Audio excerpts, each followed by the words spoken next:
constructeur peut être partagée et immutable. On a cette variable-là qui est partagée ici. On a cloné cette variable compteur dans une variable compteur clone. On fait passer cette variable dans un thread et on va imprimer cette variable-là, c'est-à-dire qu'on va déclarer un nouveau nombre let mut est égal à compteur thread.log. Cette variable ci.log veut dire qu'on va stocker cette valeur-ci dans le num. Et maintenant qu'on stocke cette valeur-ci dans le num, vu que cette valeur est aussi mutable, on va effectuer des opérations d'incrémentation sur cette valeur. Et on va le faire ça pour y allant de 0 à 1000. Donc ça va prendre assez de temps.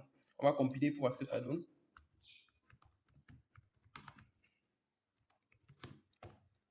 Ah, il nous demande, on n'a pas. On a oublié de mettre ça en librairie standard.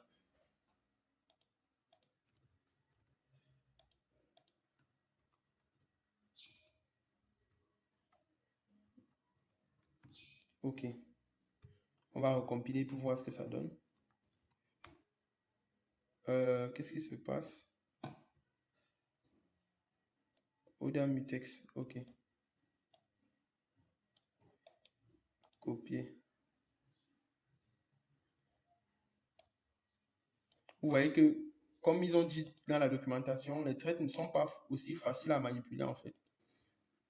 Les threads ne sont pas aussi faciles à manipuler comme on le pense. Il faut être assez vigilant.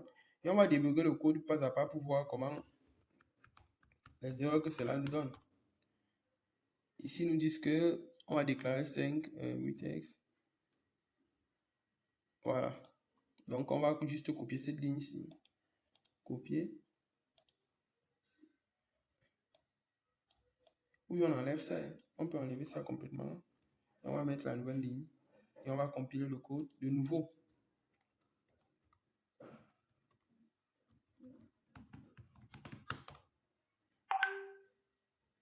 Ah, ok.